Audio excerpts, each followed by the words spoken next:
Welcome to the Shulamite Podcast, an extension of Shulamite Ministries and Shulamite.com, with weekly interviews and teaching with author and speaker Martha Kilpatrick and hosted by John Enslow. This weekly podcast is a way to stay connected to the ministry.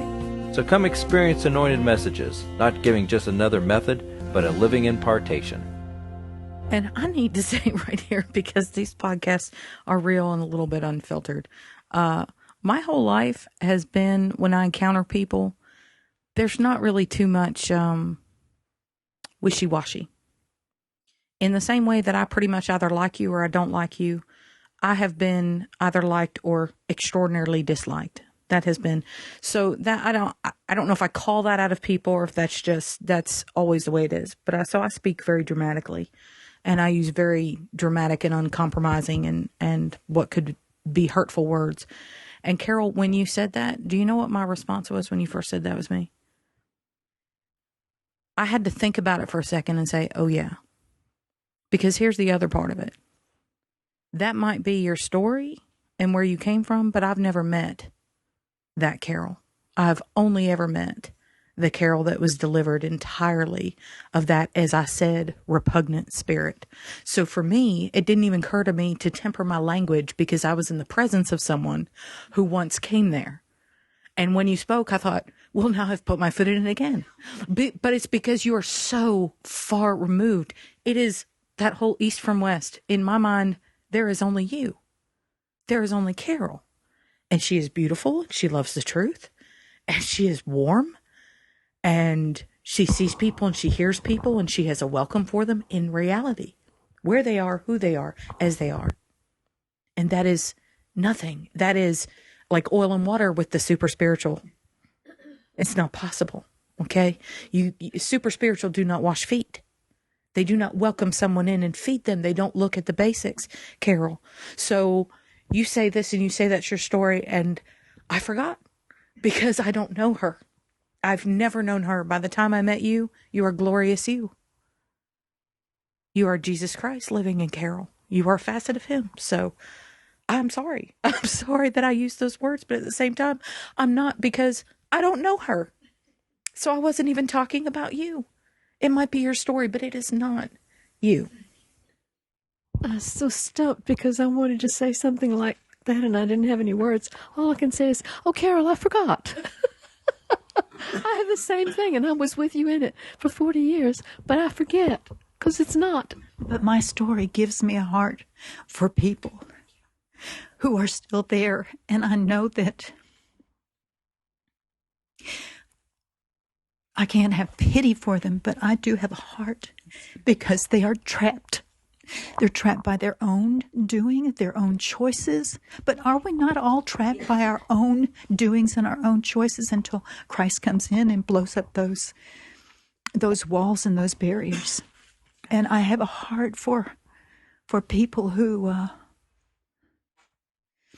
are in that place, because I have been there, and it's not only a place of irresponsibility.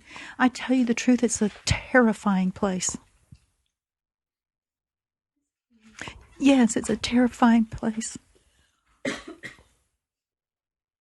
It's a hysterical place.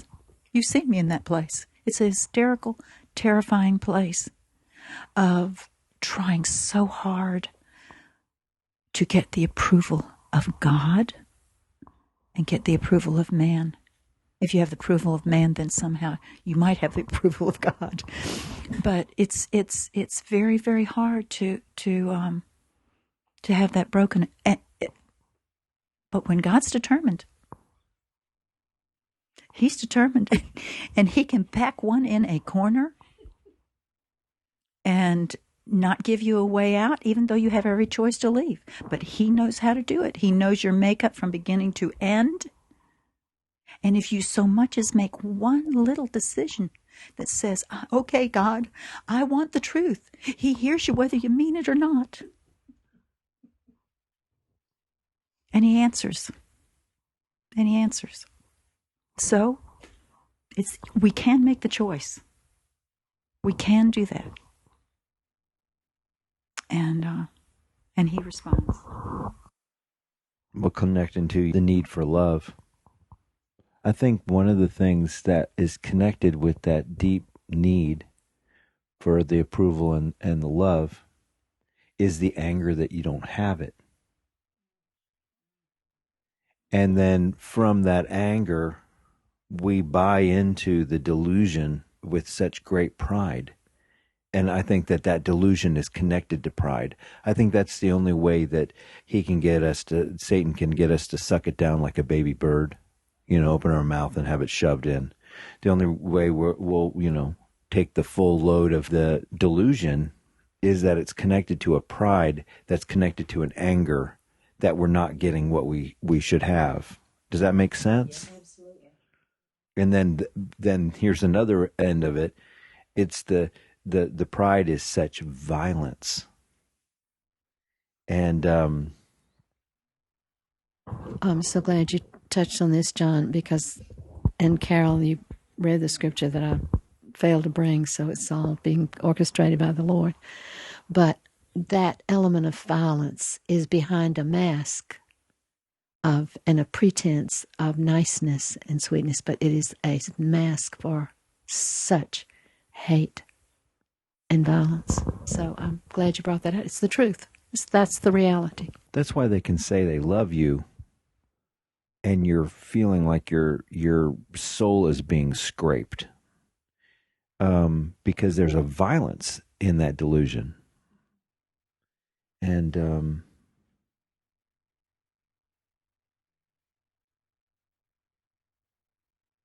there's a rage too in there. There's a rage. I think that's the hysterics, is a rage.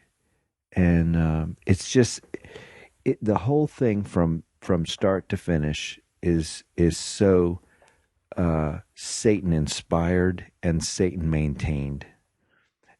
It's got a demonic end to it that keeps you in this spiral that you've got the need, the anger, the pride, the acceptance of the delusion, the violence, and then it keeps you round and round and round and round, back to the need, it's just a vicious spiral. And I think that's the hysterics, because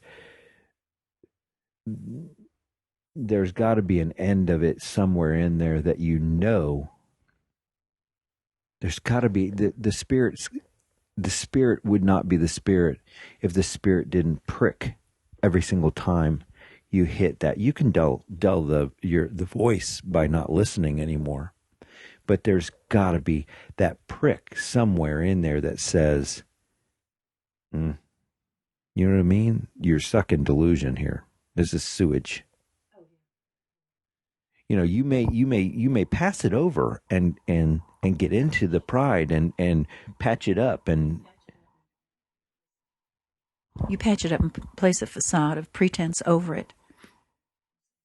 So like you stucco it up, and may have a hole piercing it, but you stucco it up, and but there is a place where from time to time you can go for a period of time.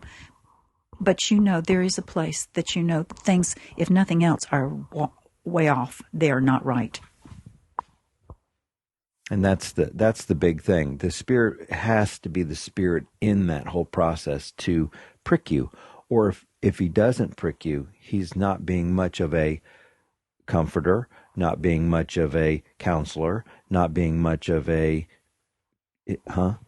helper, which is what he is.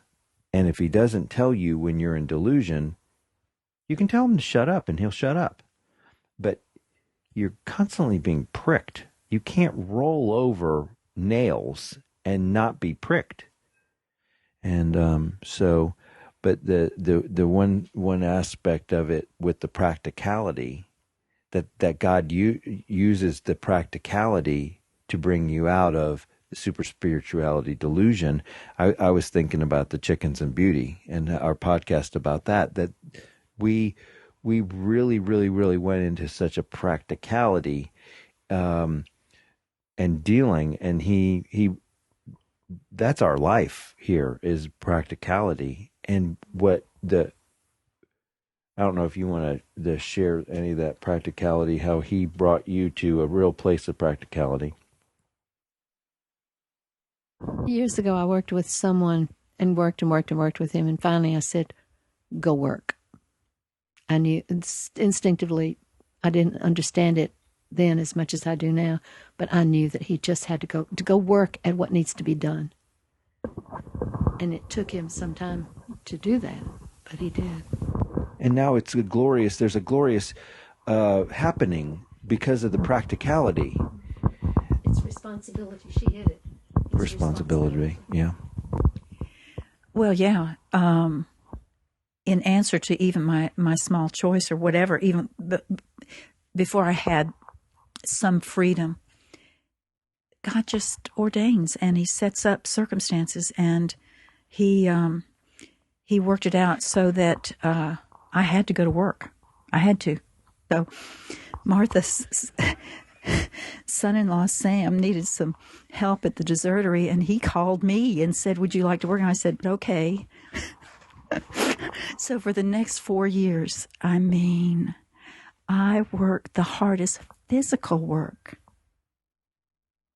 of my whole life.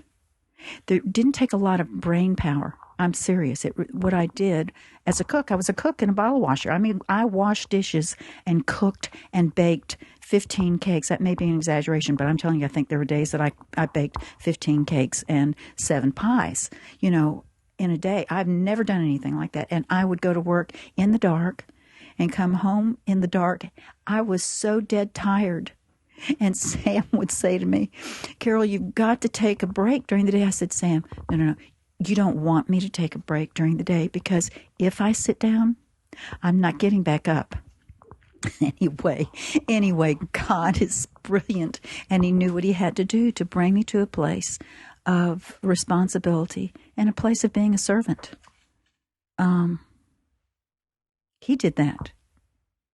He called me to it, and He did that. And Carol is a famous, wonderful cook. And Sam knows that she was just a gift. They considered it a gift because she's such a good cook. We hope you've enjoyed the Shulamite podcast. For all the latest from Shulamite Ministries, please visit us at Shulamite.com, where you'll find Martha's daily devotions, posts from GetAlongWithGod.com, and the online library of all of Martha's writings. At Shulamite.com, downloading the free Shulamite app is easy, and LivingChristianBooks.com is only a click away. Thank you for joining us on this journey to discover a God worth knowing.